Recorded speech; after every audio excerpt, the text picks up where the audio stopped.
لیکن قربان میرے آقا صلی اللہ علیہ وسلم کے صحابہ کی عظمت پر اور رسول رحمت صلی اللہ علیہ وسلم کی عظمت پر ان تراشے ہوئے اپنے غلاموں کو کیسا تراشا. اللہ اکبر. آج اذان ہو تو مسجد کے لیے جانے کو کوئی تیار نہیں, نماز کے لیے تیار نہیں. میرے آقا کے صحابیوں, آپ کی عظمتوں پر قربان کہ آپ صرف نماز کے لیے گھر اور کاروبار چھوڑتے نظر نہیں آتے, مدینے کے تاجدار کے لیے مال زر وطن سب چھوڑتے نظر آتے ہیں. ہجرت فرمائی سے گئے مدینے منورہ.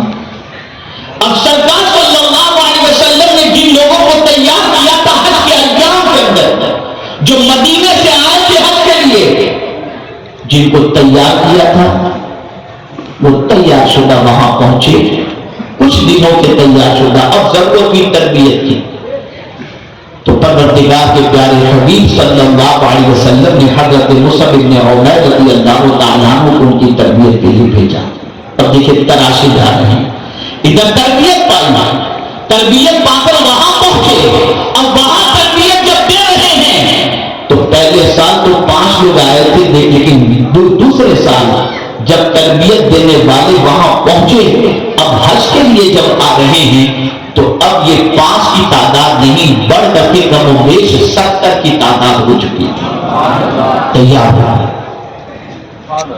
میرے پیارے آقا صلی اللہ علیہ وسلم کے پیارے دیوانوں. اب دیکھیے انسانیت, سرکار نے آنے والوں کو علم بھی دیا اور بھائیوں کا درد, بھائیوں کا درد.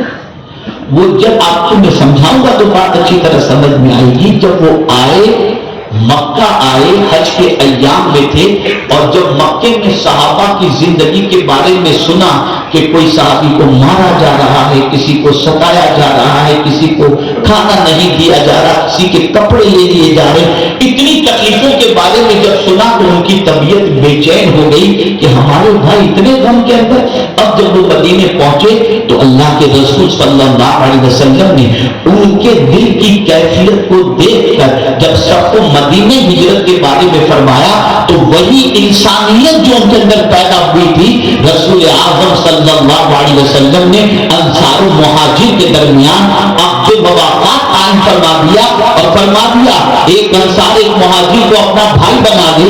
خدا کی قسم کسی انصاری نے یہ نہیں کہا اللہ اکبر کہ ہم ان کو اپنا بھائی کیوں بنائیں, نہیں, وہ تربیت کی مدینے کے تاجدار کی. کسی مومن کا غم تم دیکھنا نہیں, مومن کو غم میں دیکھ کر بے چین ہو جانا, یہ مصطفیٰ کے غلاموں کی سنت مبارکہ.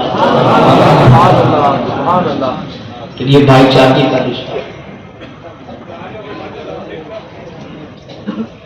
یہ بھائی چارگی کا رشتہ حضور نے قائم کیا, اور یہ رشتہ اتنا مضبوط تھا کہ خونی رشتوں سے زیادہ رشتہ یہ سرکار صلی اللہ علیہ وسلم نے جو عقد مواقعات فرمایا یہ رشتہ ہوا. میرے پیارے آقا صلی اللہ علیہ وسلم کے پیارے دیوانوں, اب مدینے میں زندگی گزر رہی ہے,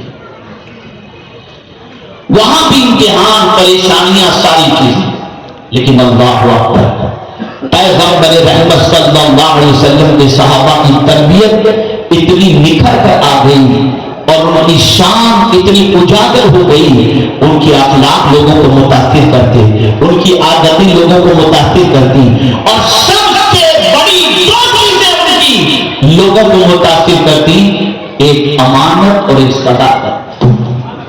کبھی اپنی زبان سے کوئی صحابی جھوٹ نہیں بولتے اور کبھی اپنے پاس موجود امانت میں خیانت نہیں کرتے. یہ صحابہ کی بہت بڑی خوبی تھی.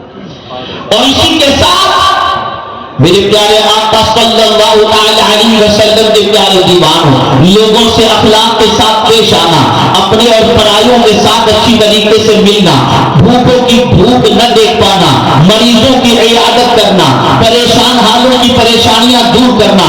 ذوق علم اتنا پیدا ہو گیا کہ ایک رات کوئی پڑھنے جا رہا ہے, دوسرے رات کوئی پڑھنے جا رہا ہے, ایک حدیث کو سننے کے لیے ایک مہینے کا سفر طے کرتے نظر آتے ہیں. مثال بن گیا, جو حضور کہیں گے وہی ہم کریں گے, اور اس کے بعد زندگی گزرتی چلی گئی. ادائیں کسی اور کی نہیں, انداز کسی اور کا نہیں, نخرے کسی اور کے نہیں، سب کچھ ہوگا، سارے انداز اور سنتیں مدینے کے تاجدار کی اپنائی جائیں گی، اسی طریقے پر زندگی گزاری جائے گی۔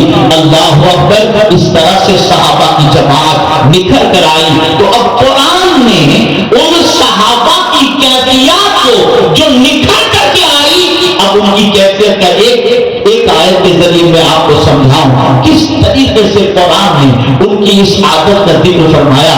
قرآن کہتا ہے رجال لا تلہیہم تجارۃ ولا بیع عن ذکر اللہ۔ اللہ اکبر، مرد دنیا میں لوگ اپنے آپ کو کہتے ہوں گے، لیکن قرآن کہتا ہے اگر مرد دیکھنا ہے تو مصطفیٰ کے صحابہ کو دیکھو، یہ ایسے مرد ہیں، ایسے مرد ہیں کہ جب اللہ کی طرف سے کوئی منادی ندا دیتا ہے تو خرید و فروخت چھوڑ کر اللہ کے منادی کی آواز پر لبیک کہتے ہوئے اللہ کے دل کی طرف دوڑتے چلے جاتے، پہچان بن گئی، پہچان بن گئی۔ اسی کے ساتھ راستہ چلنے کی ان کی پہچان ہے۔ وعباد الرحمن الذین یمشون علی الارض ہونا وَإِذَا خَاطَبَهُمُ الْجَاهِلُونَ قَالُوا سَلَامًا۔ پہچان بن رہی ہے، اللہ نیک بندوں کی پہچان بتا رہا ہے کہ وہ رحمان کے بندے جب زمین پر چلتے ہیں نا تو اکڑ کے نہیں چلتے، نرمی سے چلتے ہیں۔ آج ہی ایک جملہ میں نے قاری صاحب کو سنایا تھا، اس جملے کو ذرا سن لیجئے، ہو سکے تو زندگی پر محفوظ کر لیجئے۔ انسان اس وقت تک اکڑتا ہے جب تک پکڑ نہیں۔ انسان اس وقت تک اکڑتا ہے جب تک پکڑ نہیں ہوتی، اور کسی اکڑنے والے کی پکڑ نہ ہوئی ہو ایسا ہم نے کبھی دیکھا ہی نہیں۔